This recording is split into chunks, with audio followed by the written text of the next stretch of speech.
നമസ്കാരം. തോൾവേദന പലരെയും അലട്ടുന്ന ആരോഗ്യ പ്രശ്നമാണ്. തോൾവേദനയ്ക്ക് PMRL അഥവാ ഫിസിക്കൽ മെഡിസിൻ ആൻഡ് റീഹാബിലിറ്റേഷൻ ചികിത്സയിൽ പരിഹാരം എന്ത് എന്ന വിഷയമാണ് ഹലോ ഡോക്ടർ ഇന്ന് സംസാരിക്കുന്നത്. നമുക്കിപ്പം കോട്ടയം ഗവൺമെന്റ് മെഡിക്കൽ കോളേജിലെ PMR വിഭാഗത്തിലെ അസിസ്റ്റന്റ് പ്രൊഫസർ ഡോക്ടർ ടോജോ ചേരുന്നു. ഡോക്ടർ, ഹലോ ഡോക്ടറിലേക്ക് സ്വാഗതം.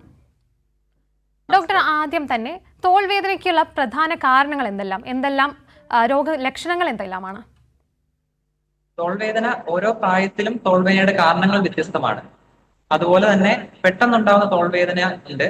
അതുപോലെ തന്നെ കുറച്ച് നാളുകളായിട്ട് നമുക്കുണ്ടാകുന്ന തോൾവേദനയുണ്ട്. നമ്മൾ ഇവിടെ പ്രധാനമായും സംസാരിക്കുന്നത് കുറച്ച് കാലങ്ങളായി നമുക്കുണ്ടാകുന്ന ഒരു തോൾവേദനയെ കുറിച്ചാണ്. അപ്പം തോൾവേദന, തോൾ സന്ധി എന്ന് പറയുന്നത്, അല്ലെങ്കിൽ ഷോൾഡർ ജോയിന്റ് എന്ന് പറയുന്നത് നമ്മുടെ ശരീരത്തിലെ ഏറ്റവും കൂടുതൽ ചലിക്കാൻ സാധിക്കുന്ന ഒരു ജോയിന്റ് ആണ്. നമുക്ക് തന്നെ അറിയാം, ഒരു 180 ഡിഗ്രി വരെ നമുക്ക് ഷോൾഡർ ജോയിന്റ് ചലിപ്പിക്കാനായിട്ട് സാധിക്കും. അതുകൊണ്ട് തന്നെ അതിൽ മുറിവുകളുടെ അളവ് കൂടുതലായിരിക്കും. അതുപോലെ തന്നെ പെട്ടെന്ന് തെറ്റിപ്പോകാൻ സാധ്യതയുള്ളൊരു ജോയിന്റും കൂടെയാണ് ഷോൾഡർ ജോയിന്റ്.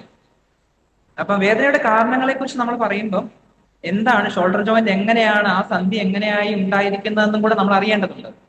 പ്രധാനമായും 3 എല്ലുകൾ ചേർന്നതാണ് ഷോൾഡർ ജോയിന്റ്.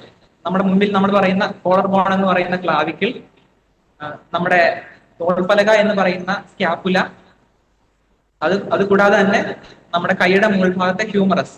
ഈ 3 ജോയിന്റുകളാണ് പ്രധാനമായും ഷോൾഡർ ജോയിന്റ് ഉണ്ടാക്കുന്നത്. അതിൽ തന്നെ ഹ്യൂമറസിന്റെ മുകൾ ഭാഗത്തിന് ഹെഡ് എന്നാ പറയാ, ഉരുണ്ടിരിക്കുന്ന ഒരു ഭാഗമുണ്ട്. അത് സ്കാപ്പുലയുടെ ഗ്ലീനോഡ് എന്ന് പറഞ്ഞ ഒരു കപ്പ് പോലെ ഇരിക്കുന്ന ഒരു ഭാഗം, അതിനോട് ചേർന്നിട്ടാണ് പ്രധാനപ്പെട്ട ഷോൾഡർ ജോയിന്റ് ഉണ്ടായിരിക്കുന്നത്. അപ്പൊ അതിനെ കവർ ചെയ്തിട്ട് ഒരു ക്യാപ്സ്യൂൾ എന്ന് പറഞ്ഞ ഒരു ആവരണമുണ്ട്. അതിന് മുകളിലായിട്ട് 4 പ്രധാനപ്പെട്ട മസിലുകളുണ്ട്. അതിന് നമ്മൾ റൊട്ടേറ്റർ കഫ് എന്നാണ് വിളിക്കുന്നത്. സുപ്രാസ്പൈനേറ്റസ്, സബ്സ്കാപ്പുലാരിസ്, ഇൻഫ്രാസ്പൈനേറ്റസ്, ടെറസ് മൈനർ എന്ന് പറയുന്ന 4 മസിലുകൾ ചേർന്നതാണത്. ഇതാണ് പ്രധാനപ്പെട്ട ഷോൾഡർ ജോയിന്റിന്റെ ഘടന എന്ന് പറയുന്നത്. അപ്പോൾ ഇതിൽ ഏത് ഭാഗത്തിന് വേദനയുണ്ടെങ്കിലും, മുറിവുകളോ അല്ലെങ്കിൽ അസുഖങ്ങളോ ഉണ്ടെങ്കിലും നമുക്ക് തോൾ വേദനയായിട്ടായിരിക്കും വരുന്നത്. അപ്പൊ അതില് മസിലിലെ ഇഞ്ചുറികളാണെങ്കിൽ നമുക്ക് കൈ പൊക്കുമ്പോഴുള്ള വേദനകളായിട്ട് വരാം. ക്യാപ്സ്യൂൾ ഉറച്ചു പോവുകയാണെങ്കിൽ നമുക്ക് തോൾ ചലിപ്പിക്കാനുള്ള ബുദ്ധിമുട്ടുകളായിട്ട് വരാം. അതുപോലെ തന്നെ ചിലപ്പോഴൊക്കെ രോഗികൾ പറയാറുണ്ട്, കഴുത്തിൽ നിന്നുള്ള വേദന കയ്യിലേക്ക് വരുന്നതായിട്ട് പറയാറുണ്ട്. അപ്പം നമ്മുടെ കഴുത്തിലെ ഞരമ്പുകൾ, നാഡികൾ എന്തെങ്കിലും കാരണത്താൽ അമർന്നു പോകുന്നതായാലും നമുക്ക് തോളിലേക്കായിരിക്കും ചിലപ്പോൾ വേദന ഉണ്ടാവുക. അതുപോലെ തന്നെ ഇതിന് ചുറ്റുമുള്ള മസിലുകളുടെ നീർക്കെട്ടും നമുക്ക് വേദനകൾ ഉണ്ടാവാം. അതുപോലെ തന്നെ സാധാരണ കാണുന്ന നമ്മുടെ മുട്ടിനെ പോലെ ഒരു തേയ്മാനം ഉണ്ടാകുന്ന ഒരു ജോയിന്റ് അല്ല ഷോൾഡർ ജോയിന്റ്. എങ്കിൽ പോലും ഷോൾഡർ ജോയിന്റില് തേയ്മാനം ഉണ്ടാകാം. ഡോക്ടർ സൂചിപ്പിച്ച പോലെ ഏറ്റവും കൂടുതൽ കാണുന്നത് തോൾ സന്ധി ഉറച്ചു പോകുന്ന അവസ്ഥയാണല്ലോ. ഇവിടെ ലക്ഷണങ്ങൾ എന്തെല്ലാമാണ് ഡോക്ടർ? ഏറ്റവും കൂടുതലായിട്ട് നമ്മൾ കാണുന്നത് അദിസി ക്യാപ്സുലൈറ്റിസ് എന്ന് പറയുന്ന ക്യാപ്സ്യൂൾ ഉറച്ചു പോകുന്ന അസുഖമല്ല. ഏറ്റവും കൂടുതലായിട്ട് നമ്മൾ കാണുന്നത് ഷോൾഡർ ഇംപിഞ്ച്മെന്റ് എന്ന് പറയുന്നതാണ്. ഷോൾഡർ ഇംപിഞ്ച്മെന്റ് എന്ന് പറഞ്ഞു കഴിഞ്ഞാൽ, നമ്മൾ നേരത്തെ പറഞ്ഞു ഷോൾഡർ ജോയിന്റിന്റെ പ്രധാനപ്പെട്ട ജോയിന്റിനെ കുറിച്ച് പറഞ്ഞു. ഹ്യൂമറസും ക്ലീനോയിഡിന്റെ കൂടെ ചേരുന്ന ഭാഗമാണ് പ്രധാനപ്പെട്ട ജോയിന്റ്. ആ ജോയിന്റിന്റെ മുകളിലായിട്ടാണ് അക്രോമിയൺ എന്ന് പറയുന്ന ക്ലാവിക്കിളിന്റെ ഒരു ഭാഗം, അക്രോമിയൺ എന്ന് പറയുന്ന സ്കാപ്പുലയുടെ ഒരു ഭാഗമുണ്ട്. അപ്പോൾ നമ്മൾ കൈ ഉയർത്തുന്ന സമയത്ത് ഈ റൊട്ടേറ്റർ കഫ് മസിലുകൾ ഇതിനിടയ്ക്ക് കുടുങ്ങിപ്പോവാനും വേദന ഉണ്ടാവാനുള്ള സാധ്യതയുണ്ട്. അതാണ് നമ്മൾ ഏറ്റവും കൂടുതലായിട്ട് കാണുന്നത്. അപ്പൊ അതില് രോഗികൾ വരുന്നത് കൈ ചില ദിശകളിൽ ചലിപ്പിക്കുമ്പോഴുള്ള വേദനകളായിട്ടാണ്. എല്ലാ ദിശകളിലും വേദന ഉണ്ടാവണമെന്നില്ല. പ്രധാനമായിട്ടും നമ്മൾ കൈ ഉയർത്തുമ്പോൾ ആദ്യത്തെ ഒരു 60 ഡിഗ്രി വരെ വേദന ഉണ്ടാവില്ല. പിന്നെ 60 ഡിഗ്രിക്കും 120 ഡിഗ്രിക്കും ഇടയ്ക്ക് വേദന ഉണ്ടാവും. പിന്നെ തുടർന്ന് ഒരു 180 ഡിഗ്രി ആകുമ്പോഴത്തേക്ക് പിന്നെ വേദന പോകും. ആ രീതിയിലാണ് അതിന്റെ ലക്ഷണമായിട്ട് വരുന്നത്. മറ്റൊന്ന് പറയുന്നത്, രണ്ടാമത്തെ നമ്മൾ ഏറ്റവും കൂടുതലായിട്ട് നമ്മുടെ കാണുന്നത് തോൾ ഉറച്ചു പോകുന്ന അദിസി ക്യാപ്സുലൈറ്റിസ് എന്ന് പറഞ്ഞാൽ ഫ്രോസൺ ഷോൾഡർ എന്നൊക്കെ മുമ്പ് പേര് പറഞ്ഞുകൊണ്ടിരുന്ന അസുഖമാണ്. അതില് നമ്മൾ മുമ്പ് പറഞ്ഞ ക്യാപ്സ്യൂൾ അല്ലെ ആവരണത്തിന്റെ കട്ടിയായി പോകുന്നത് കൊണ്ടാണ് അങ്ങനെ ഉണ്ടാവുന്നത്. അപ്പൊ അതില് ഏറ്റവും പ്രധാനമായിട്ടും രോഗികളുടെ ബുദ്ധിമുട്ട് എന്ന് പറയുന്ന കൈകൾ എല്ലാ ദിശകളിലേക്കും ചലിപ്പിക്കാനുള്ള ബുദ്ധിമുട്ടാണ് ഉണ്ടാവുക. അതുപോലെ തന്നെ രാത്രിയിൽ ശക്തമായ വേദനയും ആയിട്ടും രോഗി വരാറുണ്ട്. നമ്മള് ഈ അദിസി ക്യാപ്സുലൈറ്റിസ് എന്ന് പറയുന്ന അസുഖം കൂടുതലായും പ്രമേഹ രോഗികളിലാണ് കാണുന്നത്. അതുപോലെ തന്നെ തൈറോയിഡിന്റെ അസുഖങ്ങളുള്ളവരിലും നമ്മൾ കാണാറുണ്ട്. ഷോൾഡർ ഇംപിഞ്ച്മെന്റ് എന്ന് പറയുന്ന നമ്മൾ ആദ്യം പറഞ്ഞ അസുഖം നമ്മുടെ തോൾവേദനയുടെ ഒരു 50% വരെ ആണെങ്കിൽ ഒരു പ്രമേഹ രോഗികളിൽ ഒരു 15% വരെ നമ്മൾ അഥീസിക് ക്യാപ്സുലൈറ്റിസ് എന്ന് പറയുന്ന അസുഖം കാണാറുണ്ട്. വ്യക്തമാണ് ഡോക്ടർ. ഡോക്ടർ, ഈ അസുഖങ്ങൾ കണ്ടുപിടിക്കാൻ എന്തൊക്കെ ടെസ്റ്റുകളുടെ ആവശ്യമുണ്ട്? പ്രധാനമായും ടെസ്റ്റുകൾ വളരെ കുറവാണെങ്കിൽ നമ്മൾ പ്രധാനമായി രോഗിയോട് ചോദിച്ചിട്ടുള്ള ചോദ്യങ്ങളിൽ നിന്നാണ് നമ്മൾ അസുഖത്തിലേക്ക് എത്തുന്നത്.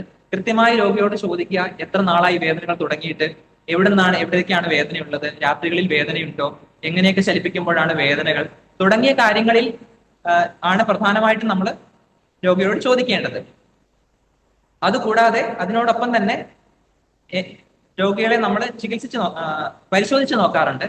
പരിശോധനയിലൂടെയും ചോദ്യങ്ങളിലൂടെയും നമുക്ക് ഒരു പരിധി വരെ രോഗിക്ക് എന്താണ് വേദന കാരണമെന്ന് നമുക്ക് കണ്ടെത്താവുന്നതാണ്. പിന്നെ ആ കാരണങ്ങൾ നമ്മൾ ഉറപ്പിക്കാനായിട്ട് നമുക്ക് എക്സ്റേ പോലെയുള്ള കാര്യങ്ങൾ എടുക്കാറുണ്ട്. എക്സ്റേയിൽ പക്ഷെ നമുക്ക് എല്ലുകളുടെ കാര്യങ്ങൾ മാത്രമേ അറിയാൻ പറ്റുകയുള്ളൂ. അതിന് ചുറ്റുമുള്ള മസിലുകളുടെ അവസ്ഥയോ നമുക്ക് അറിയാൻ പറ്റില്ല. അതിനായിട്ട് നമ്മൾ അൾട്രാസൗണ്ട് സ്കാൻ പോലെയുള്ള കാര്യങ്ങൾ ചെയ്യാറുണ്ട്.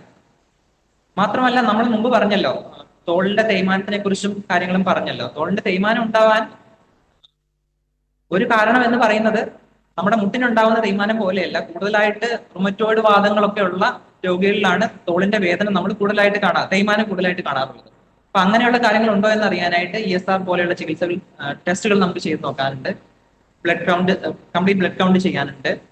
തൈറോയിഡിന്റെ പ്രശ്നങ്ങളുണ്ടോ എന്ന് അറിയാൻ തൈറോയിഡിൻ ടെസ്റ്റുകൾ ചെയ്യാം. അതുപോലെ തന്നെ യൂറിക് ആസിഡിന്റെ അളവിൽ കൂടുതലുണ്ടോ എന്ന് അറിയാനുള്ള ടെസ്റ്റുകൾ നമ്മൾ ചെയ്യാറുണ്ട്. അതുപോലെ തീർച്ചയായും ബ്ലഡ് ഷുഗർ കൺട്രോൾ ചെയ്യേണ്ട ഒരു അത്യാവശ്യമുണ്ട് നമ്മുടെ വേദന കൺട്രോൾ ചെയ്യാനായിട്ട്. അപ്പോൾ ആ ഷുഗർ എങ്ങനെയുണ്ട് എന്ന് അറിയാനുള്ള ടെസ്റ്റുകൾ കൂടി നമ്മൾ അതിന്റെ കൂടെ ചെയ്യേണ്ടതുണ്ട്. കൂടുതലായിട്ട് ഒരു റൊട്ടേറ്റർ കഫ് മസിലില് മുറിവുകളൊക്കെയാണ് ഉണ്ടാകുന്നതെങ്കിൽ അത് ചിലപ്പോൾ സർജറി ആവശ്യമായി വന്നേക്കാം. ആ ഒരു അവസ്ഥയിൽ ഒരു ഓർത്തോ ഡോക്ടറുടെ നിർദ്ദേശപ്രകാരം MRI സ്കാൻ പോലുള്ള കാര്യങ്ങൾ കൂടി സർജറിക്ക് പോകുന്നുണ്ടെങ്കിൽ ചെയ്യേണ്ടതാണ്. ശരി ഡോക്ടർ, നമുക്കിപ്പോൾ ഒരു പ്രേക്ഷക കൂടി ചേരുന്നുണ്ട്. എറണാകുളത്ത് നിന്ന് ഓമനയാണ്. ഡോക്ടറോട് ചോദിച്ചോളൂ. ഹലോ ഓമന, ഡോക്ടറോട് ചോദിച്ചോളൂ. ഡോക്ടറെ, എനിക്ക് 70 വയസ്സുണ്ട്. എനിക്ക് 7 വർഷം മുമ്പ് MRI എടുത്തപ്പോഴത്തേക്കും ഷോൾഡറിന്, വലത്തെ ഷോൾഡറിന്റെ മസിൽ ഇങ്ങനെ ടൊയിന് മസിൽ വിട്ടു പോണ പോലത്തെ ഒരു പ്രോബ്ലം ആണ് ഡോക്ടർ പറഞ്ഞത്. വലത്തെ തോളിൽ എന്ത് സംഭവിച്ചെന്നാണ് MRI എടുത്തപ്പോൾ? MRI എടുത്തപ്പോ ഇങ്ങനെ മസിൽ വിട്ടു പോണെന്ന്, ഈ ടൊയിൻ പോലെ ഒരു ഇതുണ്ടെന്ന് പറഞ്ഞു. മുറിവെന്നാണോ പറഞ്ഞത്? ഷോൾഡറിന് മുറിവാണോ പറഞ്ഞത്? മസിലുകൾക്ക് മസിലുകൾക്കൊരു മുറിവാണ് പറഞ്ഞത്. അതെ അതെ അതെ. അപ്പൊ അത് മുറിവ് കൂടുവോന്നാണോ ചോദിച്ചത്? മുറിവാണ് പറഞ്ഞത്. എന്താണ് ബുദ്ധിമുട്ടുള്ളത്? ഇപ്പൊ ഞാന് ഒരു അക്യൂപഞ്ചർ കൊണ്ട് കുറച്ചുനാൾ ഇപ്പൊ പിടിച്ചത്.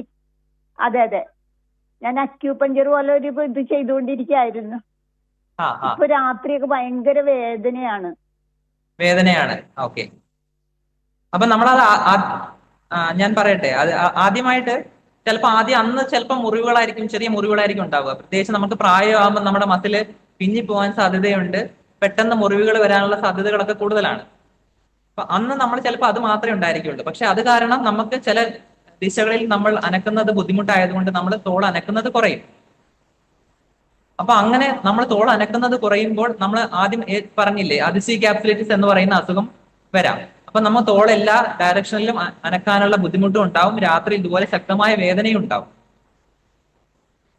അതായിരിക്കാനാണ് സാധ്യത. നിങ്ങൾ പറയുന്നത് വെച്ചിട്ട് അതിനാവാനാണ് സാധ്യത. അപ്പൊ അതിനു വേണ്ടിയിട്ട് നമ്മൾ പ്രധാനമായിട്ടും ഈ അഥീസിക് ക്യാപ്സുലൈറ്റിസ് എന്ന് പറയുന്ന അസുഖത്തിന് നമ്മൾ ചെയ്യേണ്ടത് ആ ജോയിന്റിനെ വഴക്കിയെടുക്കുക എന്നുള്ളതാണ്. അപ്പൊ അത് വേദന കാരണം നമുക്ക് ചിലപ്പോൾ ഈ വ്യായാമങ്ങൾ ചെയ്യാനുള്ള ബുദ്ധിമുട്ടുകൾ ഉണ്ടാവും. അപ്പൊ അതിനായിട്ട് നമുക്ക് വേദന സംഹാരികൾ ഡോക്ടർ നിർദ്ദേശപ്രകാരം കഴിക്കാവുന്നതാണ്. കൂടാതെ ഇഞ്ചക്ഷൻ നമ്മൾ എടുക്കാറുണ്ട്. ഷോൾഡർ ജോയിന്റിന്റെ ഉള്ളിലേക്ക് നമ്മൾ ഇഞ്ചക്ഷൻ എടുക്കാറുണ്ട്. അതൊരു നിങ്ങളുടെ അടുത്തുള്ള ഒരു PMR സ്പെഷ്യലിസ്റ്റിനെ, ഫിസിക്കൽ മെഡിസിൻ റീഹാബിലിറ്റേഷൻ സ്പെഷ്യലിസ്റ്റിനെ കണ്ടിട്ട് ചെയ്യുന്നതായിരിക്കും ഉത്തമം. എന്താണ് അസുഖം, ഇപ്പോഴത്തെ അവസ്ഥ എന്താണ്, മുമ്പ് MRI ഉണ്ടെങ്കിലും 7 വർഷത്തിന് മുമ്പല്ലേ, അപ്പൊ അപ്പൊ ഇപ്പോഴത്തെ അവസ്ഥ എന്താണെന്ന് ഒരു ഡോക്ടറെ ഇപ്പൊ കാണിച്ച് അതിന് എന്താണെന്ന് തീരുമാനപ്പെടുത്തിയതിനു ശേഷം മാത്രം ചികിത്സ ചെയ്യുന്നതാണ് ഉത്തമം. പ്രേക്ഷകർക്ക് വ്യക്തമായെന്ന് വിശ്വസിക്കുന്നു. ഡോക്ടർ, മറ്റൊരു സംശയം, തോൾ വേദനയ്ക്ക് ഫിസിക്കൽ മെഡിസിൻ ആൻഡ് റീഹാബിലിറ്റേഷൻ ചികിത്സാ രീതിയിൽ പരിഹാരം എന്താണ്? അത് എന്താണ് അസുഖത്തിന്, എന്ത് തരം അസുഖമാണെന്ന് നമ്മൾ ആദ്യം മുമ്പ് പറഞ്ഞതുപോലെ മനസ്സിലാക്കേണ്ട ഒരു കാര്യമുണ്ട്. ഓരോ അസുഖത്തിനനുസരിച്ചാണ് അതിന്റെ ചികിത്സയും വരുന്നത്. ഇപ്പോൾ നമ്മൾ പറഞ്ഞു ഏറ്റവും കൂടുതലായിട്ട് നമ്മൾ കാണുന്നത് ഇംപിഞ്ച്മെന്റ് എന്ന് പറയുന്ന ഒരു അസുഖമാണ്. ഇംപിഞ്ച്മെന്റിൽ നമ്മൾ ഏറ്റവും ആദ്യം ഈ പറഞ്ഞതുപോലെ നമ്മൾ അൾട്രാസൗണ്ട് സ്കാനൊക്കെ നമുക്ക് ചെയ്യാറുണ്ട്. അതിൽ മസിലിന്റെ വള്ളിക്കുള്ള നീർക്കെട്ടോ മറ്റോ ഉണ്ടെങ്കിൽ, അല്ലെങ്കിൽ മസിലിന് ചെറിയ മുറിവുകളോ ഉണ്ടെങ്കിൽ നമ്മൾ പ്രധാനമായും ചെയ്യുന്നത് അതിന് ചുറ്റുമുള്ള മസിലുകളെ ബലപ്പെടുത്തുക എന്നുള്ളതാണ്. അതുപോലെ തന്നെ ഈ ഇംപീച്ച്മെന്റ് വരാനുള്ള മറ്റൊരു കാരണം എന്ന് പറയുന്നത് നമ്മുടെ ശരിയായ രീതിയിലുള്ള നമ്മുടെ ഇരിപ്പിനെ കുറിച്ചാണ്. അതായത് ചിലര് നമ്മുടെ കഴുത്ത് കുറച്ച് മുന്നോട്ടേക്കായിട്ടായിരിക്കും ഉണ്ടാവുക, തോള് കുറച്ച് മുന്നോട്ടേക്കായിട്ട്, ആ രീതിയിൽ ഇരിക്കുന്ന ആൾക്കാരാകുമ്പോൾ ഇവിടുത്തെ സ്പേസ് കുറവായിരിക്കും. അപ്പൊ ആ സ്പേസ് കുറവാകുമ്പോൾ നമ്മൾ കൈ പൊക്കുന്ന സമയത്ത് ഈ നമ്മൾ മുമ്പ് പറഞ്ഞ അക്രോമിയോണിന്റെ ഹെഡിനും സ്കാപ്പുലയുടെ അക്രോമിയോൺ എന്ന ഭാഗത്തിനും ഇടയിലായിട്ട് നമ്മുടെ മസിൽ കുടുങ്ങിപ്പോകാം. സൂപ്രാസ്പെരസ് എന്ന് പറഞ്ഞ മസിൽ കുടുങ്ങിപ്പോകാം. അപ്പൊ ആ നീർക്കെട്ട് കുറയാനായിട്ട് നമ്മൾ ഇഞ്ചക്ഷൻ എടുക്കാറുണ്ട്. ഇഞ്ചക്ഷൻ നേരിട്ട് എടുക്കാറുണ്ട്. അതുപോലെ തന്നെ അൾട്രാസൗണ്ടിന്റെ സഹായത്താൽ നമ്മൾ ഇഞ്ചക്ഷൻ എടുക്കാറുണ്ട്. വേറൊരു കാര്യം നമുക്ക് ചെയ്യാൻ പറ്റുന്നത് രോഗിയുടെ തന്നെ രക്തത്തിൽ നിന്ന് നമ്മൾ വേർതിരിച്ചെടുക്കുന്ന പ്ലേറ്റ്ലെറ്റ് റിച്ച് പ്ലാസ്മ എന്ന് പറയും. അതായത് ഒരു രോഗിയുടെ രക്തത്തിൽ നിന്ന് അയാളുടെ രക്തത്തിൽ നിന്ന് തന്നെ വേർതിരിച്ചെടുക്കുന്നതാണ്. അപ്പൊ അതുകൊണ്ട് അതിന് വേറെ ബുദ്ധിമുട്ടില്ല. അങ്ങനെയുള്ള ഇഞ്ചക്ഷൻ നമ്മൾ എടുക്കാറുണ്ട്. മറ്റൊരു പ്രധാനപ്പെട്ട കാര്യം, ഈ രീതിയിൽ വേദന കുറച്ചതിന് ശേഷം നമ്മൾ ചെയ്യേണ്ടത് മസിലുകളെ ബലപ്പെടുത്തുക എന്നുള്ളതാണ്. അതിന് ചുറ്റുമുള്ള സ്കാപ്പുലയ്ക്ക് ചുറ്റുമുള്ള മസിലുകളെയും ഉള്ളിലുള്ള റൊട്ടേറ്റർ കഫ് മസിലുകളെയും സ്ട്രെങ്തൻ ചെയ്ത് ഇനി ഭാവിയിലേക്ക് അവ ഈ ഇംപിഞ്ച്മെന്റ് ഉണ്ടാവാതെ നമ്മൾ നോക്കുകയാണ് വേണ്ടത്. അതാണ് ഒന്നാമത്തെ ഇംപിഞ്ച്മെന്റിന്റെ കാര്യത്തിൽ പറയുമ്പോൾ. അഡ്ഹസീവ് ക്യാപ്സുലൈറ്റിസിന്റെ കാര്യത്തിൽ ഞാൻ നേരത്തെ പറഞ്ഞതുപോലെ ആ ജോയിന്റിനെ ഇളക്കിയെടുക്കുക എന്നുള്ളതാണ് പ്രധാനം. പക്ഷെ ഇളക്കിയെടുക്കുമ്പോൾ വേദന രോഗികളുടെ മെയിൻ ഒരു കംപ്ലൈന്റ് ആയിട്ട് ഉണ്ടാവാറുണ്ട്. പ്രത്യേകിച്ച് നേരത്തെ രോഗി പറഞ്ഞതുപോലെ രാത്രിയിലെ വേദന. അപ്പൊ നമ്മൾ വേദന കൃത്യമായി ചികിത്സിച്ചില്ലെങ്കിൽ രോഗിയിൽ നിന്ന് നമുക്ക് കൃത്യമായ രീതിയിൽ വ്യായാമം ചെയ്യാൻ സാധിക്കില്ല. അപ്പൊ നമ്മൾ വേദന കുറയ്ക്കാനായിട്ട് ഇതുപോലെ തന്നെ വേദന സംഹാരികൾ കഴിക്കാം, ജോയിനുള്ളിലേക്ക് നമുക്ക് ഇഞ്ചക്ഷൻ എടുക്കാം. പിന്നെ നമ്മൾ രോഗം കൺഫേം ചെയ്തതിന് ശേഷം മാത്രം രോഗിയോട് ഈ വ്യായാമം ചെയ്യുന്നതിന് മുമ്പായി തോളിൽ ചൂട് വെക്കുകയും അതിനുശേഷം വ്യായാമം ചെയ്തതിന് ശേഷം ഐസ് വെക്കാനും കൂടെ പറയാറുണ്ട്. അതുപോലെ തന്നെ നമ്മുടെ ഡിപ്പാർട്ട്മെന്റിൽ അൾട്രാസൗണ്ട് തെറാപ്പി എന്ന് പറഞ്ഞൊരു രീതിയിൽ നമുക്ക് അതൊരു ഡീപ്പ് ഹീറ്റിംഗ് മൊഡാലിറ്റിയാണ്. അതായത് ഉള്ളിലത്തെ ക്യാപ്സൂളിനെയൊക്കെ നമുക്ക് ചൂടാക്കാൻ പറ്റുന്ന ഒരു രീതിയാണ്. ആ രീതിയിൽ അൾട്രാസൗണ്ട് തെറാപ്പി ചെയ്തതിന് ശേഷം നമുക്ക് കൂടുതലായിട്ട് വ്യായാമം ചെയ്യാനായിട്ട് പറ്റും. അതുപോലെ തന്നെ വേറെ പ്രധാനപ്പെട്ട ഒരു കാര്യം, നമ്മൾ ഇത്ര കാലം ആ ജോയിന്റ് അനക്കാതെ ഇരിക്കുമ്പോൾ അതിന് ചുറ്റുമുള്ള മസിലുകൾക്കെല്ലാം ബലം കുറയും. അപ്പോൾ ഈ വ്യായാമം അനക്കാൻ കൂടാനുള്ള വ്യായാമങ്ങൾക്കുപരി അതിനോടൊപ്പം തന്നെ നമ്മൾ ബലം വയ്ക്കാനുള്ള വ്യായാമങ്ങളും കൂടെ രോഗിയെ കൊണ്ട് ചെയ്യിക്കേണ്ടതാണ്. ഡോക്ടർ, നമുക്കിപ്പോൾ ഒരു പ്രേക്ഷക കൂടി ചേരുന്നുണ്ട്. തിരുവനന്തപുരത്ത് നിന്നും ശ്രീജയാണ്. ഡോക്ടറോട് ചോദിച്ചോളൂ. ശ്രീജ, ഡോക്ടറോട് ചോദിച്ചോളൂ. Hello doctor. പറഞ്ഞോളൂ. സർ, എനിക്ക് വലത് തോളിന്റെ സൈഡ് വേദനയായിരുന്നു. അങ്ങനെ ഞാൻ ഡോക്ടറെ കണ്ടപ്പോഴത്തേക്ക് കുറച്ച് ദിവസം ഇങ്ങനെ ഇതിന്റെ ചെയ്തിട്ട് ലൈറ്റ് കൊണ്ട് ഇങ്ങനെ ഇതില് അത് ചെയ്തിട്ട് കുറച്ച് ദിവസം എനിക്കിങ്ങനെ അവര് ഫിസിയോതെറാപ്പിയുടെ കുറച്ച് കൈയൊക്കെ അനക്കാനും വ്യായാമത്തിന്റെ രീതി കാണിച്ചു തന്നിട്ട് അത് തുടർന്ന് ചെയ്യാൻ പറഞ്ഞു. പക്ഷെ ഞാനത് ചെയ്തു കുറച്ച് ദിവസം വേദന ഇല്ലായിരുന്നു. പക്ഷെ ഇപ്പം തോളിന് നല്ല വേദനയുണ്ട്.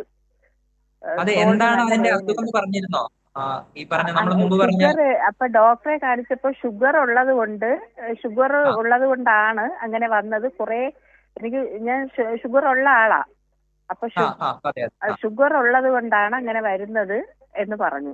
ഷുഗർ ഉള്ളത് കൊണ്ടാണ് കുറച്ച് നാള് ഷുഗർ ഉണ്ടായിരുന്നത് കൊണ്ടാണ് കൈക്ക് അങ്ങനെ വന്നത്. നന്നായിട്ട് വ്യായാമം ചെയ്യാൻ പറഞ്ഞു. കൈ ഉയർത്താനുള്ള ബുദ്ധിമുട്ടുകളുണ്ടോ? കൈ പൊക്കാനായിട്ട് ഭയങ്കര വേദനയാണ്.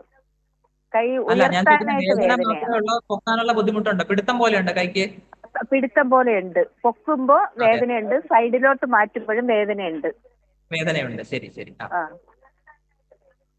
അപ്പൊ അതില് ഞാൻ മുമ്പ് പറഞ്ഞ പോലെ തന്നെ വേദന കാരണം നമുക്ക് വ്യായാമം ചെയ്യാൻ ബുദ്ധിമുട്ടുണ്ടാവും. അപ്പൊ വേദനയെ കൺട്രോൾ ചെയ്യാന്നുള്ള പ്രധാനപ്പെട്ട കാര്യമാണ്. ഞാൻ മുമ്പ് പറഞ്ഞതുപോലെ വേദന സംഹാരികൾ കുറച്ച് നാൾ കഴിക്കാം, ഡോക്ടറുടെ നിർദ്ദേശപ്രകാരം മാത്രം.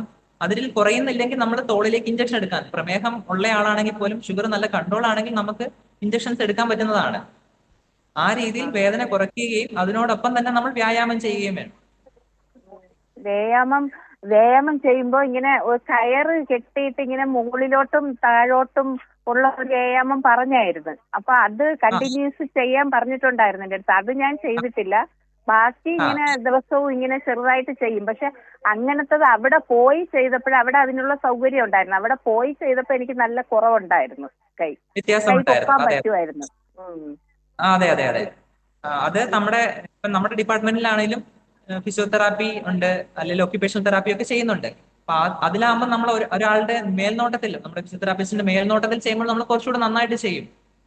പക്ഷെ നമ്മൾ ഈ പറഞ്ഞതുപോലെ വേദനയെ കുറച്ച് നിർത്തിയാൽ മാത്രമേ നമുക്ക് എക്സസൈസുകൾ തുടർന്ന് ചെയ്യാൻ പറ്റുകയുള്ളൂ. ഈ നമ്മൾ ഈ പറഞ്ഞ അഡിസീവ് ക്യാപ്സുലൈറ്റിസ് എന്ന് പറഞ്ഞ അസുഖത്തിന് 4 സ്റ്റേജസ് ഉണ്ട്. ഒന്നാമത്തെ സ്റ്റേജ് എന്ന് പറയുന്നത് വേദനയാണ് ഏറ്റവും പ്രധാനപ്പെട്ട ലക്ഷണമായിട്ടുണ്ടാവും, പ്രത്യേകിച്ച് രാത്രികളിലെ വേദന.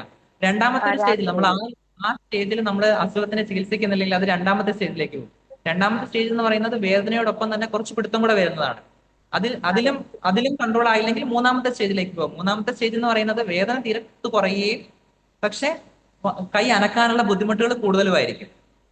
അതിലും ഇല്ലെങ്കിൽ നാലാമത്തെ സ്റ്റേജിൽ ശരിക്കും പറ്റുന്നത് ജോയിന്റ് പതുക്കെ നമുക്ക് അനക്കാൻ തനിയെ തന്നെ ജോയിന്റ് അനക്കം വരുന്നതാണ്. പക്ഷെ അതിന് ചിലപ്പോൾ ഒരു വർഷമോ 2 വർഷമോ ഒക്കെ നീണ്ടു നിൽക്കും.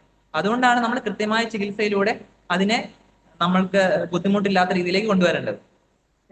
ഗുളിക ഒന്നും കഴിക്കണ്ട, പെയിൻ കില്ലർ കഴിക്കാതെ വ്യായാമം ചെയ്താൽ മതി എന്നാണ് അവിടുന്ന് പറഞ്ഞത്. പക്ഷെ എന്റെ വ്യായാമത്തിന്റെ കുറവുകൊണ്ടായിരിക്കും തോന്നണ് വന്നത്.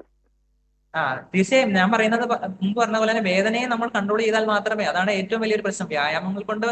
വ്യായാമം തന്നെ വേണം. പക്ഷെ നമ്മൾ ആ വേദനയെ എങ്ങനെ കൺട്രോൾ ചെയ്തതിന് ശേഷം മാത്രമേ നമുക്ക് എല്ലാവരോടും വേദനയാണല്ലോ മനുഷ്യന് ഏറ്റവും ബുദ്ധിമുട്ടുള്ള ഒരു കാര്യം എന്ന് പറയുന്നത്. അപ്പൊ വേദനയെ നമ്മൾ എങ്ങനെ കൺട്രോൾ ചെയ്യുന്നു എന്നനുസരിച്ചിരിക്കും നമ്മൾ വ്യായാമം ചെയ്യുന്നതിനെ കുറിച്ച്. ശരി ഡോക്ടർ, പ്രേക്ഷകർക്ക് വ്യക്തമായെന്ന് വിശ്വസിക്കുന്നു. ഡോക്ടർ, മെഡിസിൻ ആൻഡ് റീഹാബിലിറ്റേഷൻ ചികിത്സാ രീതി അല്ലെങ്കിൽ PMR ചികിത്സയിലേക്ക് പോകേണ്ടി വരുന്നത് എപ്പോഴാണ്? നമ്മൾ പറഞ്ഞ 2 അസുഖങ്ങളും ഏറ്റവും ഒരു 90% പേരിലും നമ്മൾ സർജറി കാര്യങ്ങളൊന്നും ഇല്ലാതെ PMR-ലുള്ള ചികിത്സയിലൂടെ നമുക്ക് അതിന്റെ അസുഖത്തിനെ കൺട്രോൾ ചെയ്ത് കൊണ്ടുവരാൻ പറ്റുന്നതാണ്. അനക്കമൊക്കെ പൂർണ്ണമായിട്ട് തന്നെ തിരിച്ചു കൊണ്ടുവരാൻ പറ്റുന്നതാണ്. അപ്പൊ നമ്മൾ ചികിത്സകൾ എപ്പോഴാണെന്ന് പറഞ്ഞു കഴിഞ്ഞാൽ ഏറ്റവും ആദ്യം തന്നെ നമ്മൾ ആ ചികിത്സാ രീതിയിലേക്ക് വരികയും നമ്മൾ റീഹാബിലിറ്റേഷൻ ചെയ്യേണ്ടതുമാണ്. റീഹാബിലിറ്റേഷനിൽ ചെയ്യേണ്ട കാര്യങ്ങളാണ് നമ്മൾ മുമ്പ് പറഞ്ഞ കാര്യങ്ങൾ. എത്ര കാലം നീണ്ടു നിൽക്കും ഡോക്ടർ ചികിത്സ? ഈ പറഞ്ഞതുപോലെ ഇപ്പം നമ്മളെ മുമ്പ് വിളിച്ചയാൾ പറഞ്ഞതുപോലെ അവർക്ക് എത്ര നാളായി, അത് ഓരോ വ്യക്തികളെ അനുസരിച്ചിരിക്കും. നമ്മൾ മുമ്പ് പറഞ്ഞതുപോലെ തന്നെ പ്രമേഹം പ്രധാനപ്പെട്ട ഒരു കാരണമാണ്. സാധാരണ ഒരു ജനസംഖ്യയിൽ ഒരു 2 തൊട്ട് 5% പേരിലാണ് നമ്മൾ ഈ അഡിസീവ് ക്യാപ്സുലൈറ്റിസ് എന്ന് പറയുന്ന അസുഖം കാണുന്നതെങ്കിൽ പ്രമേഹം ഉള്ളവരിൽ ഒരു 15% പേരിലേക്ക് അത് കൂടും. അത്രയും അധികം പേരിലേക്ക് കാണും. അപ്പോൾ പ്രമേഹം കൃത്യമായി കൺട്രോൾ ചെയ്യാന്നുള്ളത് ഈ അസുഖത്തിന്റെ കുറവ് വരാനുള്ള പ്രധാനപ്പെട്ട ഒരു കാര്യമാണ്. അതില്ലാതെ നമ്മൾ വ്യായാമം ചെയ്തുകൊണ്ട് മാത്രം നമുക്ക് ചിലപ്പോൾ വ്യത്യാസം വരണമെന്നില്ല. അതിനനുസരിച്ച് ചികിത്സയുടെ സമയം നീണ്ടുപോകാം. PMR ചികിത്സ കൊണ്ട് തോൾവേദന പൂർണ്ണമായും ചികിത്സിച്ച് ഭേദമാക്കാനാവുമോ? ഒരു ഭൂരിഭാഗം ആൾക്കാരിലും നമ്മൾ കൃത്യമായ രീതിയിൽ വ്യായാമം ചെയ്യുകയും മരുന്നുകൾ എടുക്കുകയും ഒക്കെ ചെയ്തു കഴിഞ്ഞാൽ പൂർണ്ണമായി തന്നെ നമുക്ക് വേദന പരിഹരിക്കാനായിരിക്കും. ഏറ്റവും ആദ്യം വേണ്ടതെന്ന് പറഞ്ഞാൽ എന്ത് കാരണം കൊണ്ടാണ് വേദന ഉണ്ടാവുന്നതെന്നാണ്. ഇപ്പൊ നമ്മൾ പറഞ്ഞു വേദനകൾ പല രീതിയിലുണ്ടാവും. പെട്ടെന്നുണ്ടാവുന്ന വേദന ഉണ്ടാവാം, പതിയെ ഉണ്ടായി വരുന്ന വേദന ഉണ്ടാവും. അപ്പൊ പെട്ടെന്ന് വരുന്ന വേദനകൾ എന്ന് പറയുന്നത് നമ്മുടെ ശരിക്കും ഇടതുവശത്തെ തോളിന് പ്രധാനപ്പെട്ട വേദനകൾ പറയുകയാണെങ്കിൽ ഹാർട്ടിന്റെ വേദന പോലും ചിലപ്പോൾ തോൾ വേദനയായിട്ടായിരിക്കും രോഗിക്ക് തോന്നുന്നത്. അതുപോലെ തന്നെ ഇടതുവശത്ത് തന്നെ വയറിലുള്ള സ്പ്ലീൻ എന്ന് പറഞ്ഞ ഗ്രന്ഥിയുണ്ട്, അതിന്റെ എന്തെങ്കിലും നീർക്കെട്ട് വീക്കങ്ങളുണ്ടോ കാര്യങ്ങൾ കൊണ്ട് പോലും ഷോൾഡർ വേദന ഉണ്ടാവും. അപ്പൊ എന്തുകൊണ്ടാണ് രോഗിക്ക് വേദന ഉണ്ടാവുന്നത് എന്ന് കണ്ടുപിടിക്കുകയാണ് ഏറ്റവും പ്രധാനപ്പെട്ട കാര്യം. നമ്മൾ മുമ്പ് പറഞ്ഞതുപോലെ ഈ അഡിസീവ് ക്യാപ്സുലൈറ്റിസ്, റൊട്ടേറ്റർ കഫ് ഇംപിഞ്ച്മെന്റ് എന്ന് പറയുന്ന കാര്യങ്ങളെ നമുക്ക് പൂർണ്ണമായി തന്നെ ഭേദപ്പെടുത്താൻ സാധിക്കുന്നതാണ്. ചിലപ്പോഴെങ്കിലും വളരെ ചുരുങ്ങിയ പേരിലെങ്കിലും സർജറി ആവശ്യമുണ്ട്. അതിന് ഓർത്തോപെഡിക് ഡോക്ടർമാരുടെ സഹായത്തോടെ നമുക്ക് ഓപ്പറേഷനും ചെയ്യാവുന്നതാണ്. വ്യക്തമാണ് ഡോക്ടർ. ഡോക്ടർ, നമുക്കിപ്പോൾ മറ്റൊരു പ്രേക്ഷകൻ കൂടി ചേരുന്നുണ്ട്. പാലക്കാട് നിന്ന് സ്വാമിനാഥനാണ്. ഡോക്ടറോട് ചോദിച്ചോളൂ. സ്വാമിനാഥൻ, ഡോക്ടറോട് ചോദിച്ചോളൂ. കേൾക്കാം, പറഞ്ഞോളൂ. വലതു കൈ കൊണ്ട് മോൾക്ക് പൊക്കാൻ പറ്റുന്നില്ല, കുറച്ച് നല്ല വേദനയാണ്. ഉറക്കെ പറയാം, കേൾക്കുന്നില്ല. വലതു കൈയില്ല, വലതു കൈ അത് കുറച്ച് പൊക്കാൻ പറ്റുന്നില്ല, ഷോൾഡറുടെ ഭയങ്കര വേദനയാണ്. വേദനയാണ്. അത് തനിയെ വന്നതാണോ, വീഴുകയോ അങ്ങനെ എന്തെങ്കിലും ചെയ്തതിന് ശേഷം വന്നതാണോ? തനിയെ വന്നതാണ്. തനിയെ വന്നതാണ്. പ്രമേഹമുള്ള വ്യക്തിയാണോ? അല്ലല്ല, ഒന്നുമില്ല, ഷുഗർ ഒന്നുമില്ല. പ്രമേഹമുള്ള ആളാണോ? അല്ല അല്ല അല്ല. പ്രമേഹം ഒന്നുമില്ല. എത്ര വയസ്സുണ്ട്? 45. 47 വയസ്സ്. 45 വയസ്സ്. തോളിന് തന്നെയാണല്ലോ വേദന ഉള്ളതല്ലേ? കഴുത്തിൽ നിന്നും തോളിലേക്ക് വരുന്ന പോലത്തെ വേദനയൊന്നും അല്ലല്ലോ? വലത് കൈ ഇങ്ങനെ പൊക്കാൻ പറ്റുന്നില്ല, പിന്നെ ഇവിടെ അവിടെ കുറച്ച് ഞരമ്പിന്റെ അവിടേക്ക് ഒരു ചെറിയ വേദന വരുന്നുണ്ട്. വേറെ എന്തെങ്കിലും അസുഖത്തിന് ഇപ്പൊ അടുത്ത ചികിത്സകൾ എന്തെങ്കിലും ചെയ്തിട്ടുണ്ടോ? ഹാർട്ടിന് അസുഖം വരികയോ അങ്ങനെ എന്തെങ്കിലും? അങ്ങനെയൊന്നുമില്ല. ഇടയ്ക്ക് പാമ്പ് കടിച്ചിട്ടുണ്ടായിരുന്നു, ഒരു 2011 അണലിപ്പാമ്പ്. ഇപ്പൊ ഇത് അസുഖമായിട്ട് എവിടെയെങ്കിലും കാണിച്ചിരുന്നോ? ഞാനിവിടെ ഗവൺമെന്റ് ഹോസ്പിറ്റലിൽ കാണിച്ചു. അപ്പൊ കുറച്ച് മരുന്നായിട്ട് ബ്ലഡ് ടെസ്റ്റ് ചെയ്യാൻ പറഞ്ഞിട്ടുണ്ടായിരുന്നു. നമ്മൾ പറഞ്ഞതുപോലെ ഈ ഒരു കൃത്യമായ ഒരു ചോദ്യവും അത് രോഗീനെ നമ്മൾ പരിശോധിച്ചും കൂടെ നോക്കേണ്ടതുണ്ട്. ഈ അസുഖം എന്താണെന്ന് അറിയാനായിട്ട്. എനിക്ക് മനസ്സിലാകുന്നത് പറയുന്നതിൽ നിന്ന് രാത്രി വേദനയുണ്ടോ? രാത്രി ഇങ്ങനെ നമ്മള് വലതു വെച്ച് കിടക്കുന്ന സമയത്ത് കേൾക്കാവോ? ഡോക്ടർ, രാത്രി കിടക്കുന്ന സമയത്തും വേദന ഉണ്ടെന്നാണ് പ്രേക്ഷകൻ പറയുന്നത്. അപ്പോൾ എന്തായാലും നമ്മൾ പറഞ്ഞ പോലെ അദിസി ക്യാപ്സുലൈറ്റിസ് അല്ലെങ്കിൽ ഫ്രോസൺ ഷോൾഡർ എന്ന് പറഞ്ഞ അസുഖം ആവാനാണ് സാധ്യത. അതിന്റെ കൃത്യമായ ഒരു ഡയഗ്നോസിസിന് വേണ്ടിയിട്ട് അടുത്തുള്ള ഒരു PMR സ്പെഷ്യലിസ്റ്റിനെ കാണിച്ച് വേണ്ട ടെസ്റ്റുകൾ വേണമെങ്കിൽ ഒരു എക്സ്റേ കാര്യങ്ങൾ എടുത്ത് നോക്കി നമുക്ക് ആ അസുഖം എന്താണെന്നുള്ളത് ഉറപ്പിക്കാവുന്നതാണ്. അതിന്റെ ചികിത്സാ രീതികളെ കുറിച്ച് നമ്മൾ മുമ്പ് പറഞ്ഞതുപോലെ തന്നെ വേദന കൺട്രോൾ ചെയ്യുക, വ്യായാമങ്ങൾ ചെയ്ത് തോള് വഴക്കിയെടുക്കുക എന്നുള്ളതാണ് നമുക്ക് ചെയ്യാൻ സാധിക്കുക. പ്രേക്ഷകന് വ്യക്തമായെന്ന് വിശ്വസിക്കുന്നു. ഡോക്ടർ, ഇത്തരം അസുഖങ്ങൾ വരാതിരിക്കാനായി എന്തെങ്കിലും പ്രതിരോധ മാർഗങ്ങളുണ്ടോ? പ്രതിരോധ മാർഗങ്ങൾ എന്ന് പറഞ്ഞാൽ നമ്മൾ മുൻപേ പറഞ്ഞതുപോലെ തന്നെ പ്രമേഹമുള്ള വ്യക്തികളിൽ കൂടുതലായിട്ട് നമ്മൾ അസുഖം കാണാറുണ്ട്. അതുപോലെ തന്നെ ഇപ്പം നമ്മൾ വീടുകളിലൊക്കെ കബോർഡ് കാര്യങ്ങളൊക്കെ ആയതുകൊണ്ട് അടുക്കളയിൽ എല്ലാം ഉയരത്തിലായിരിക്കും വെക്കുക. നമ്മൾ എപ്പോഴും ഈ ഇംപിഞ്ച്മെന്റ്, ഷോൾഡർ ഇംപിഞ്ച്മെന്റ് എന്ന് പറയുന്ന അസുഖം പ്രധാനമായും ഉയരങ്ങളിൽ എപ്പോഴും കൈ ഉയർത്തി വെച്ച് ജോലി ചെയ്യുന്ന ആൾക്കാരിലാണ് നമ്മൾ കാണാറുള്ളത്. ഇപ്പൊ പെയിന്റിങ് ചെയ്യുന്ന ആൾക്കാർ അല്ലെങ്കിൽ ഇലക്ട്രീഷ്യന്മാര് അങ്ങനെയുള്ള ആൾക്കാർ നമ്മൾ കൂടുതലായിട്ട് കാണാറുണ്ട്.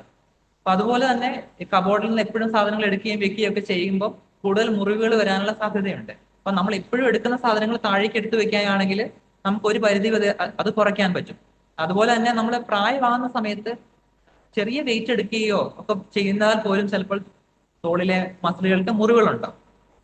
പ്രത്യേകിച്ച് നമ്മൾ ബസ്സിലൊക്കെ നമ്മുടെ യാത്ര ചെയ്യുന്ന സമയത്ത് പ്രായമായവർ മുകളിൽ ഇങ്ങനെ കമ്പിയിൽ പിടിച്ചു നിൽക്കുമ്പോൾ പെട്ടെന്ന് ബസ് നിർത്തുകയോ മറ്റുകയോ ചെയ്യുമ്പോൾ ഒക്കെ ചിലപ്പോൾ മുറിവുകൾ ഉണ്ടാകാം. അപ്പൊ അവര് താഴെ കൈ പിടിച്ചിരിക്കുന്നതാണ് ഏറ്റവും നല്ലത്. അങ്ങനെയാണെങ്കിൽ ആ തോളിന് വരുന്ന ബുദ്ധിമുട്ടുകൾ, ഫ്രിക്ഷൻ കുറവായിരിക്കും. അപ്പൊ അങ്ങനെ മുറിവുകളെ നമുക്ക് ഒരു രീതിയിൽ നമുക്ക് കുറയ്ക്കാനായിട്ട് സാധിക്കും. മറ്റൊരു കാര്യം എന്ന് പറയുന്നത് ഞാൻ പറഞ്ഞ മുമ്പ് നമ്മൾ ഇരിക്കുന്ന രീതി പ്രധാനപ്പെട്ടതാണ്. നമ്മുടെ കഴുത്ത് മുന്നോട്ടായിട്ടോ തോൾ മുന്നോട്ടായിട്ടോ ഇരിക്കുന്ന ആ രീതി നമ്മുടെ അങ്ങനെയുള്ള ആൾക്കാരിൽ ഷോൾഡർ ഇംപിഞ്ച്മെന്റ് എന്ന് പറയുന്ന അസുഖം കൂടുതലായിട്ട് കാണും. അപ്പൊ അങ്ങനെയാണെങ്കിൽ നമ്മുടെ ആ പോസ്ചർ, ആ ഇരിക്കുന്ന രീതി കൂടെ ശരിയാക്കിയാൽ നമുക്ക് ഈ രീതിയിൽ അസുഖം വരുന്നത് തടയാൻ പറ്റും. ഡോക്ടർ, നമുക്കിപ്പോൾ മറ്റൊരു പ്രേക്ഷകൻ കൂടി ചേരുന്നുണ്ട്. ആലുവയിൽ നിന്നും അമീർ ഷാ ആണ്. ഡോക്ടറോട് ചോദിച്ചോളൂ. ഹലോ, പറഞ്ഞോളൂ. സാറേ, ഞാൻ എന്റെ വൈഫിന് വേണ്ടി വിളിക്കണം. വൈഫിന് വേണ്ടി, ഭാര്യക്ക് വേണ്ടി. എന്തോ? വൈഫിന് വേണ്ടി വിളിക്കുന്നത് ആലുവയിൽ നിന്ന്. സാറേ, അവളുടെ ഷോൾഡർ ഭയങ്കര വേദനയാണ്, പൊക്കാൻ പറ്റുന്നില്ല. ഈ റൈറ്റ് സൈഡ് ഷോൾഡർ വേദന, ബാക്ക് സൈഡ് ഒന്നും പൊക്കാൻ പറ്റുന്നില്ല. കൈ പൊക്കാൻ പറ്റുന്ന. എത്ര വയസ്സുള്ള ആളാണ്? 43 വയസ്സ്. തോള് വീഴും എന്തെങ്കിലും ചെയ്തതിനു ശേഷം വന്നതാണോ? ഇല്ല, വീണിട്ടൊന്നുമില്ല. ഷുഗർ ഉണ്ട് അവർക്ക്. ഷുഗർ ഉള്ള ആളാണോ? അതെ. ആ മരുന്ന് കഴിക്കുന്നുണ്ട് ഓൾറെഡി. അത് നമ്മൾ കൈ ഒറ്റയ്ക്ക് പൊന്തിക്കുന്നത് കൂടാതെ മറ്റേ കൈയുടെ സപ്പോർട്ടിൽ പൊന്തിക്കാൻ പറ്റുമോ? അങ്ങനെ ചെറുതായിട്ട് പൊക്കാൻ പറ്റുന്നുണ്ട്. മറ്റേ കൈയുടെ സപ്പോർട്ടിൽ മുഴുവനായിട്ട് പൊന്തിക്കാൻ പറ്റുമോ? രാത്രി ഭയങ്കര വേദന. രാത്രി വേദനയുണ്ട്. ഇപ്പൊ നമ്മുടെ മസിലുകൾക്ക് മുറിവുകൾ ഉണ്ടെങ്കിൽ വരാം. ചിലപ്പം ഈ നമ്മൾ മുമ്പ് പറഞ്ഞതുപോലെ റൊട്ടേറ്റർ കഫർ എന്ന മസില് മുഴുവനായിട്ട് പൊട്ടിയാൽ നമുക്ക് കൈ പൊന്തിക്കാതിരിക്കാൻ പറ്റും. പ്രത്യേകിച്ച് ചെറുപ്പമായിട്ടുള്ള ഒരാളായതുകൊണ്ടാണ് ഞാനത് ചോദിച്ചത്. അപ്പൊ അങ്ങനെയാണെങ്കിൽ നമ്മൾ കൈ നമുക്ക് ഒറ്റയ്ക്ക് പൊന്തിക്കുന്നതിനേക്കാൾ കൂടുതൽ നമ്മൾ മറ്റേ കൈയുടെ സപ്പോർട്ടിൽ നമ്മൾ പൊന്തിക്കാൻ പറ്റും. അപ്പൊ നമ്മൾ കൂടുതൽ ചിന്തിക്കേണ്ടത് ഈ ഇംപിഞ്ച്മെന്റ് ആണോ അതോ അല്ലാതെ മസിൽ മുറിഞ്ഞു പോയിട്ടുള്ള ബുദ്ധിമുട്ടാണോ എന്നാണ് നോക്കേണ്ടത്. ഇതിൽ എങ്ങനെയാണ് ചെയ്യാൻ പറ്റുന്നത്? മസിൽ നമ്മൾ കൈ ഒറ്റയ്ക്ക് പൊന്തിക്കുന്നതിനേക്കാൾ കൂടുതൽ മറ്റേ കൈയുടെ സപ്പോർട്ടിൽ പൊന്തിക്കാൻ പറ്റുന്നുണ്ടോ? മറ്റേ കൈയുടെ സപ്പോർട്ടിലെ പൊക്കാൻ ബുദ്ധിമുട്ടോ? സപ്പോർട്ട് ഇല്ലാതെ അതേ അളവിൽ തന്നെയാണ്. അപ്പൊ അത് ഈ നമ്മൾ മുമ്പ് പറഞ്ഞതുപോലെ അദിസി ക്യാപ്സുലൈറ്റിസ് എന്ന് പറയുന്ന അസുഖമാവാനാണ് സാധ്യത. അതെ. അപ്പൊ എന്ത് ചെയ്യണം സാറേ? അപ്പൊ അത് നമ്മൾ മുമ്പ് പറഞ്ഞ പോലെ തന്നെ ഷുഗർ കൺട്രോൾ ചെയ്യാന്നുള്ളത് പ്രധാനപ്പെട്ട ഒരു കാര്യമാണ്. ഡോക്ടർ, അവസാനമായി നമ്മുടെ സർക്കാർ മെഡിക്കൽ കോളേജുകളിൽ എന്തെല്ലാം നൂതന സേവനങ്ങൾ ലഭ്യമാണ്? ഷോൾഡർ ജോയിന്റിന്റെ വേദനകളിൽ നമ്മൾ മുമ്പ് പറഞ്ഞതുപോലെ ഷോൾഡർ ഇംപീച്ച്മെന്റ് സിൻഡ്രം എന്ന് പറയുന്ന അസുഖത്തിൽ നമ്മൾ PRP എന്ന് മുമ്പ് പറഞ്ഞിരുന്നു.